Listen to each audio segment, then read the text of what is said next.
19-ാം നൂറ്റാണ്ടിൻ്റെ പകുതിയോടെ പുതുപ്പള്ളിയിലെ പ്രാഥമിക വിദ്യാഭ്യാസത്തിൻ്റെ ചരിത്രവും 20-ാം നൂറ്റാണ്ടിൻ്റെ ആദ്യ ദശകത്തോടെ ഇംഗ്ലീഷ് വിദ്യാഭ്യാസത്തിൻ്റെ ചരിത്രവും ആരംഭിക്കുന്നു.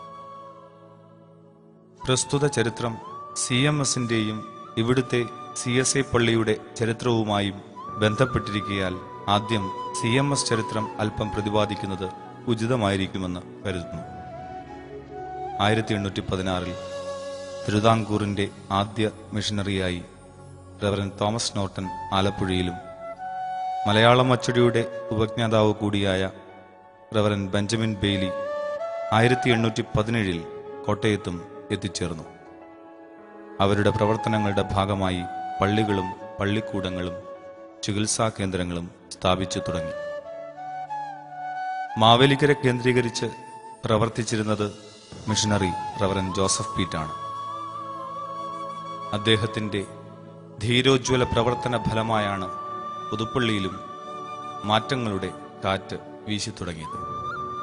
1852 പുതുപ്പള്ളിയിൽ സഭ സ്ഥാപിക്കപ്പെട്ടു. അതേ തുടർന്ന് 1860കളിൽ വിദ്യാഭ്യാസ പ്രവർത്തനത്തിനായി മിഷൻ പള്ളിക്കൂടവും സ്ഥാപിച്ചു. ഇവിടുത്തെ ജനതയിൽ അറിവിൻ്റെ വെളിച്ചം പകർന്നുകൊണ്ട് ആ പ്രസ്ഥാനം ശോഭിച്ചു തുടങ്ങി. അന്നു മുതലുള്ള പഴയ CMS LP സ്കൂളിന്, അതായത് CMS എലിമെൻ്ററി സ്കൂളിന് വളരെയധികം ചരിത്രത്തെപ്പറ്റി പറയുവാനുണ്ട്. വർണ്ണവർഗ വ്യത്യാസമില്ലാതെ സാർവത്രിക വിദ്യാഭ്യാസം CMS മിഷണറിമാർ ഈ വിദ്യാലയത്തിൽ ആരംഭിച്ചു. മിഷണറിമാർ അവരുടെ വിദ്യാഭ്യാസ പ്രവർത്തനങ്ങളോടൊപ്പം ഇംഗ്ലീഷ് വിദ്യാഭ്യാസവും ആരംഭിച്ചിരുന്നു. അവയിൽ ആദ്യത്തേത് കോട്ടയത്ത് 1817 ആരംഭിച്ച ഇംഗ്ലീഷ് സ്കൂൾ ആയിരുന്നു.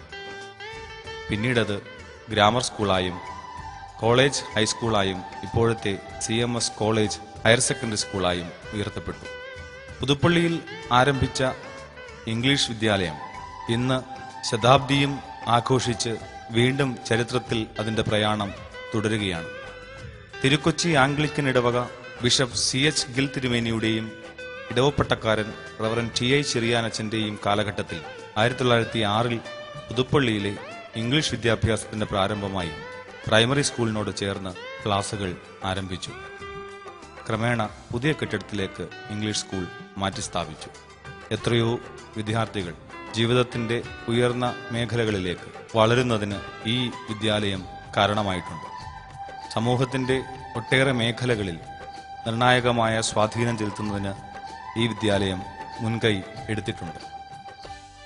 ഞങ്ങളും ഈ വിദ്യാലയത്തിലെ ഒരു കാലഘട്ടത്തിൽ അറിവ് നേടുവാനായി എത്തിയ വിദ്യാർത്ഥികളാണ് എന്നോർക്കുന്നതിൽ സന്തോഷം. വീണ്ടും വിദ്യാലയത്തിലേക്ക് മടങ്ങി വരുമ്പോൾ പഴയ ഓർമ്മകൾ ഞങ്ങളെ കൂടുതൽ ശക്തരാക്കുന്നു, കൂടുതൽ വിനയാന്വിതരാക്കുന്നു.